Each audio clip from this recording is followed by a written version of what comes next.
Was there a need to remove Ingenious Hunter as a rune? To some degree, yes. So here's the issue with Ingenious Hunter. For those of you who don't know, Ingenious Hunter is the rune that made your item cooldowns get lower. Here's a question to think about is, if there is something in your game that is incredibly powerful and incredibly unpopular, is that good for the game? And then also, let's extend that. What if there is something that's incredibly powerful, incredibly unpopular, and not just powerful, but very unfair when you do take it? So as an example of this, you know, some people, what is that Sunfire Cape item?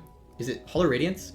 There's a lot of people who are saying like, Hollow Radiance sucks because its cooldown is too high, but it has to be high because if you take Ingenious Hunter, it's actually good, right? And that was probably actually to some degree true. It's like, oh, well, it's hard to tune Hollow Radiance's cooldown around people who don't take Ingenious Hunter, most of them, and the people who use the cheat code taking Ingenious Hunter and then just win because they took Ingenious Hunter. Ingenious Hunter created this problem where it made it harder to tune item cooldowns, because if you took Ingenious Hunter, a lot of item cooldowns would go into degeneracy territory. But then at the same time, it wasn't something anybody took.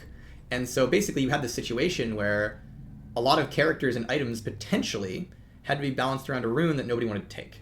And so at that point, you kind of have to ask yourself the question of like, is that rune adding value or is it just creating balance problems, right? Another one like this was Minion Dematerializer. It's like, should a character's wave clear be balanced around the fact that if you're smart and take an unsatisfying rune, Minion Dematerializer, you can wave clear, and if you don't do that, you can't, right? Like, and so it's kind of a thing where it's like, what do you do as a designer about systems that kind of break patterns and are very powerful, but are very, very underpicked for whatever reason, usually due to a satisfaction kind of standpoint.